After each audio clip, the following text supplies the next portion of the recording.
Everyone who thirsts, come to the waters. Come and eat.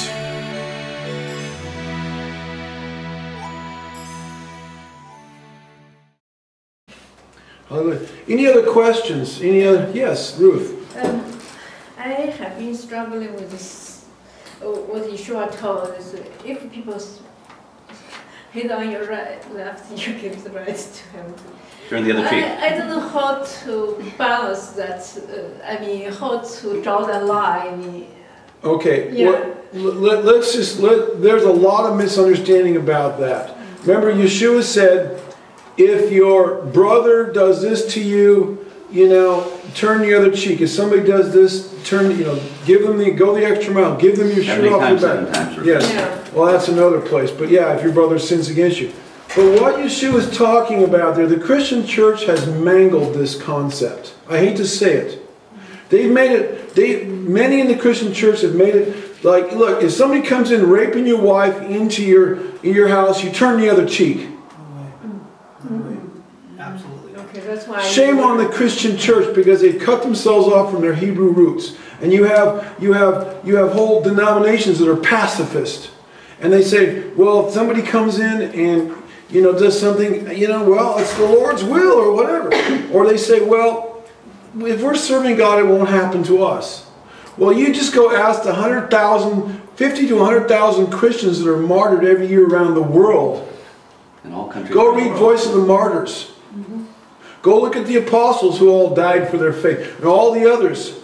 Okay? So, look, people die. And let's just say that what Yeshua is talking about there is offenses between brethren. Okay. Generally, by and large, he's talking about offenses behind brothers. He's not talking about self-defense.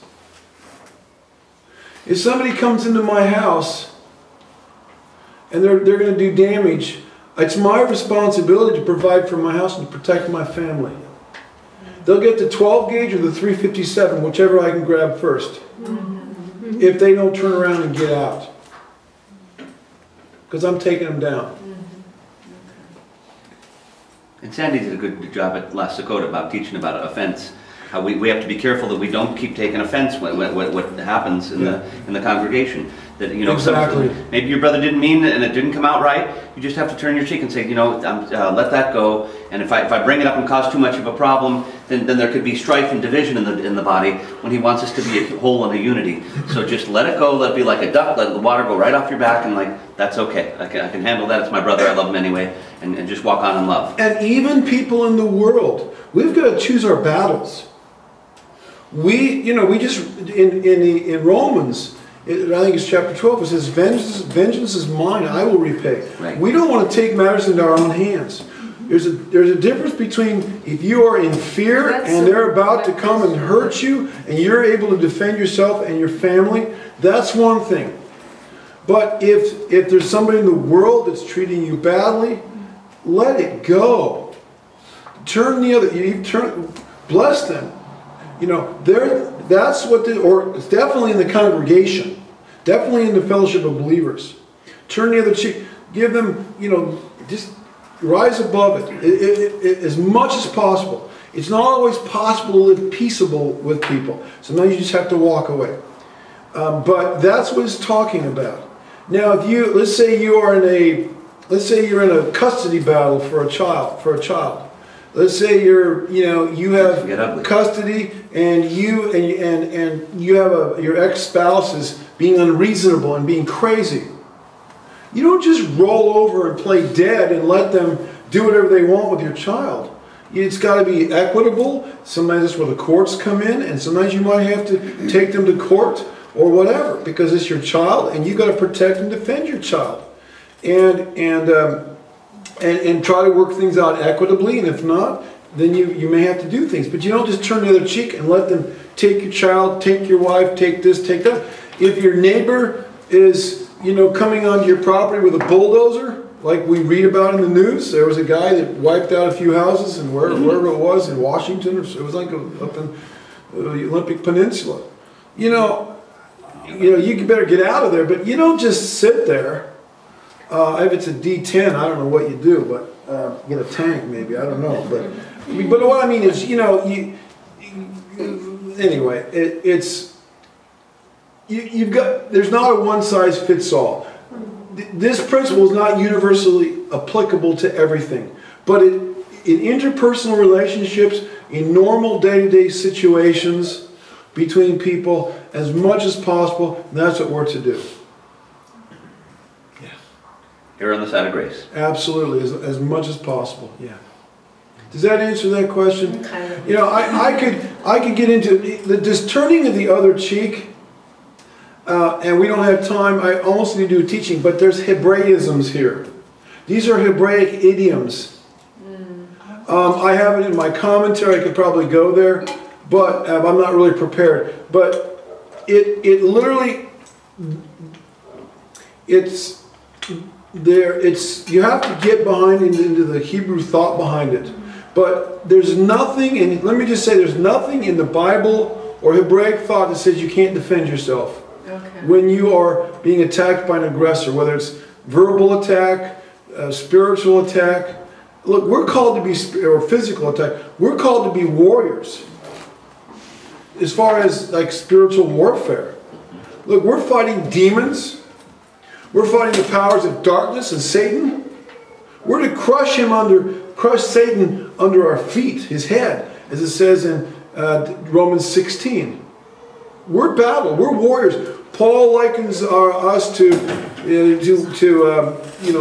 dress like a Roman soldier there in our spiritual armaments in Ephesians 6. We're to take the sword of the Spirit. We're not pacifists as far as spiritually speaking. But we're to walk in love and grace. But sometimes love and grace means you got to take out the sword. And look, let me just throw this one at you. If somebody's coming into your home and they're about to do something, violate you, your wife, your home, whatever. Your children. If you lay down and turn the other cheek and show love to that guy coming in, while he's going to do this to you or to your loved ones, are you showing love to them? No. You're showing more love to him than you are to them. And really, you're not showing love to him because you're letting aggression go. And that's increasing the evil on this earth. So, we got to look at this thing, this idea of pacifism. I'm a pacifist, but but there is we gotta use our brains. So Ruth, it sounds like that wasn't the whole answer. What other things are you struggling with that doesn't fit that pattern? I just like daily life. I was struggling when I should stand up to protect my son. When should I just like that? What kind of things show are? Grace, when the parents, other kids being mean to John, and the parents also doing the same way, supporting their children. What should I do?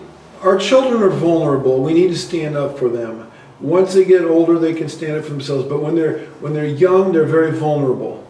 And if there are issues, for example, kid bullying, then we have to talk to school officials. If you know who the parents are, go talk to them.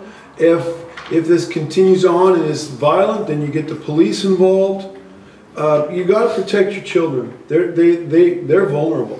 And you set it to our example to him that look, this is what parents do, and this is what my Heavenly Father does. Steps in. I think I didn't do much in protecting John because I just the verse keep going back to me. Oh, you should just keep quiet.